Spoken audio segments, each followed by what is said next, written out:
Bonjour, bienvenue à toutes et à tous sur Cocotte TV. Aujourd'hui, on vous parle de boîtier avec le tout nouveau Antec P120 Crystal. Un boîtier qui fait partie de la gamme Performance Series, qui est au format EATX, qui propose pas mal de verre trempé avec, comme on le voit ici, un panneau à l'avant, un panneau sur le côté.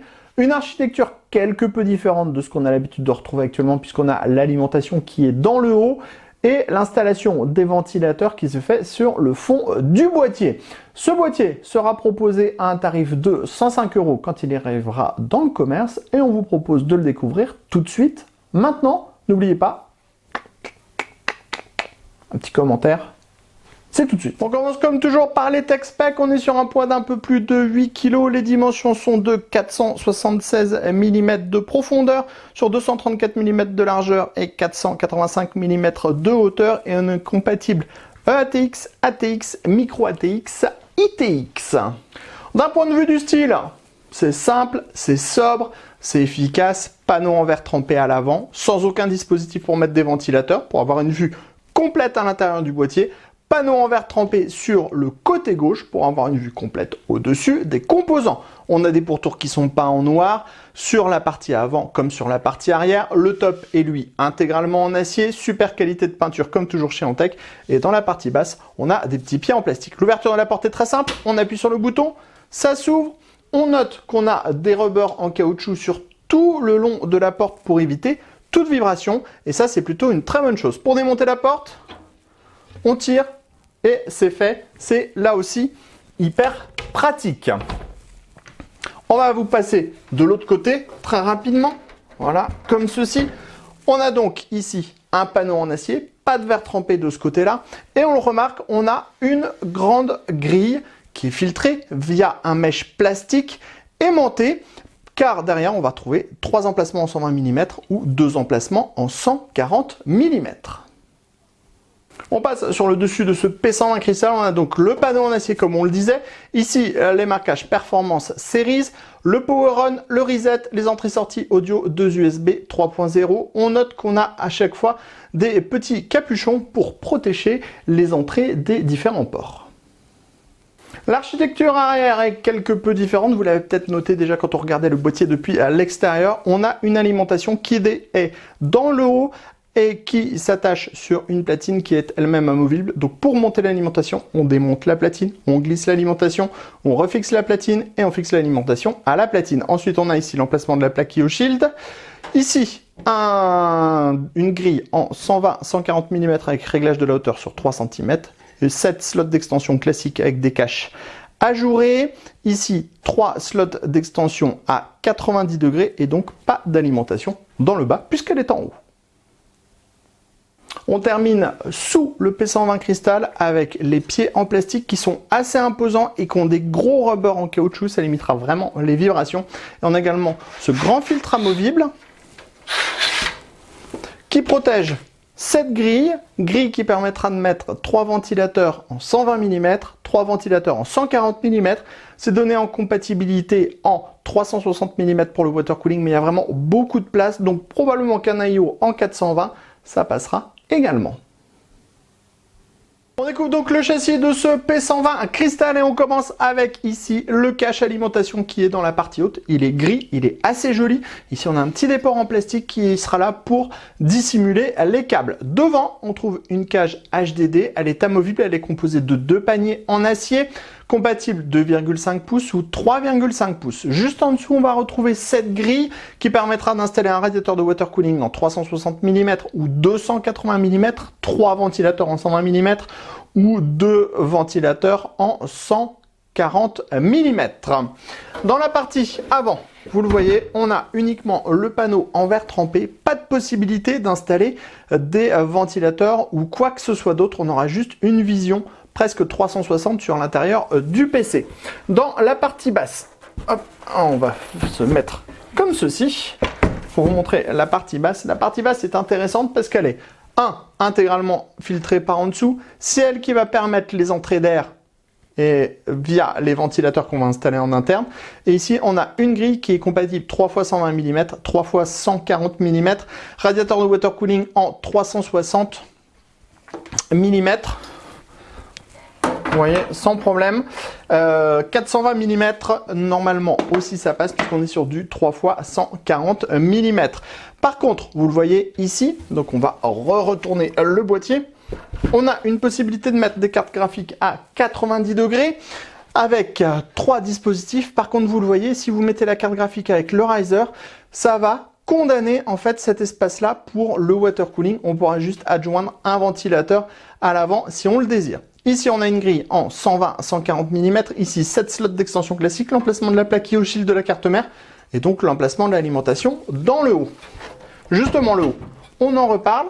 Vous voyez, l'architecture est quelque peu différente. On a ici le trou qui est à destination du ventilateur. Ici, le cache avec un passage ici pour pouvoir ressortir, par exemple, pour alimenter la carte mère avec le 24 broches ATX. Enfin, ici, on a les cages HDD, comme on vous le disait, et on remarque qu'on a des rubbers en caoutchouc pour les disques durs. On découvre à l'arrière du châssis de ce P120 cristal. Alors, on a une architecture qui est complètement différente de ce que l'on trouve habituellement. Enfin, oui et non, car on trouve quand même quelques boîtiers qui sont comme ça. On a bien donc l'alimentation en haut, comme on l'a vu de l'autre côté via le cache. On a des passages après absolument partout, dans le bas, sur le côté. Pour les câbles 8 pins CPU, pas de souci. Et on a un bon espace à l'avant pour pouvoir dissimuler une grande partie des câbles. On a un large accès backplate. 2 petits brackets pour mettre des SSD, des goulottes, assez d'épaisseur pour fermer la porte, même avec beaucoup de câbles. On a ici les 2 emplacements pour ou 2 disques durs ou 2 SSD. Sachez que pour monter les unités, il faudra démonter les cages. Pour démonter les cages, on a 2 vis à main à chaque fois et on les fait coulisser vers l'extérieur. Enfin, ici, on a 3 emplacements en 120 mm. ou 2 emplacements en 140 mm. Vous le voyez, si on passe en 120 mm sur 3 emplacements, il faudra retirer les 2 cages HDD, ce qui fait que du coup, on n'aura plus d'endroit pour pouvoir installer les disques durs. On découvre le P120 cristal avec la machine montée à l'intérieur. Alors, on a choisi exprès que des tons de gris et de blanc pour que tout s'harmonise bien et c'est plutôt joli. Ici, on a le cache alimentation donc qui est gris avec la partie ici qui va venir dissimuler l'entrée des câbles. La petite ouverture là, si vous avez une alimentation du type RGB. On a placé le radiateur de water cooling dans le fond puisqu'on ne peut pas le placer à l'avant. On ne pouvait pas non plus le placer sur la partie basse puisqu'on utilisait une carte graphique avec un riser. Donc on aurait eu un petit peu de difficulté à passer les câbles pour relier le waterblock au radiateur. On le voit, vous voyez, avec notre système où on ne peut pas tourner le logo, on est un petit peu juste en taille, donc il faudra bien vérifier ça si vous achetez ce boîtier. Il faudra vérifier qu'il y a assez de longueur entre les tuyaux et la partie haute. On aurait eu un 240 ou un 280, on aurait été un peu plus bas, ça n'aurait pas posé de problème du tout. Au niveau de la carte graphique, on peut l'installer à 90 degrés, comme ici. On peut l'installer classiquement, on pourra rajouter des ventilateurs dans le bas et clairement ça donne un montage qui est assez sympathique puisqu'on est un peu sur un montage type modding alors qu'on a juste fait que assembler les éléments les uns aux autres.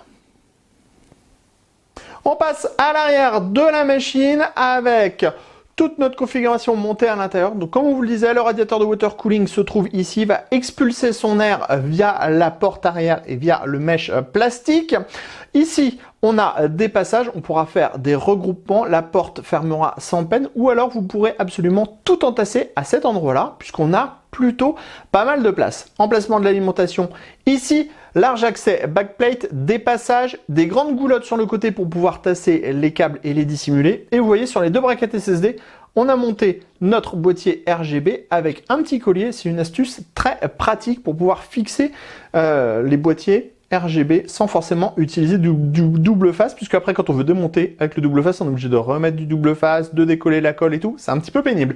Par contre, on le voit, comme on est sur une architecture plutôt à l'ancienne, puisqu'on avait l'habitude d'avoir des alimentations qui sont dans le bas du boîtier depuis des lustres, on a l'alimentation dans le haut, donc toutes les alimentations qui ont des très longs câbles, eh bien il va falloir dissimuler ces câbles, puisque là vous le voyez, notre câble 8 pins CPU, il redescend par là, il passe par là et il vient ici. Alors qu'avec deux petits câbles de 15 cm, on aurait pu alimenter la carte mère et avec un câble de 20 cm, on aurait pu alimenter le 20 broches ATX. Cependant, c'est plutôt pas mal. Une fois allumé, vous obtiendrez le résultat qui correspond à ce que vous avez installé à l'intérieur de votre PC. Comme on a beaucoup de verre trempé avec ce grand panneau ici et ce grand panneau là, on voit absolument tout ce qu'il y a dans la machine et ça c'est plutôt agréable. On vous remontre le système d'ouverture, c'est hyper simple, hyper pratique, on pourra accéder facilement à tous les composants.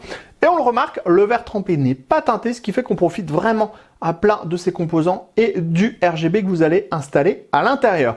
Clairement, ça change un petit peu de l'organisation habituelle avec ce radiateur de water cooling qui est sur le fond, mais clairement, ça donne un aspect, comme on venait juste de le dire, un aspect modding très simple, très facilement à cette machine. Vous voyez, on a utilisé des câbles gainés pour l'alimentation, du RGB classique qui tourne en boucle pour tous les ventilateurs, puisqu'on a greffé tout sur le système de Thermaltake, et ça donne un ensemble qui est plutôt assez sympathique et assez joli. Sur ce, on se donne rendez-vous très prochainement sur cocoteland.com pour toutes les news, tous les articles, tous les tests à propos du matériel informatique, à propos du hardware.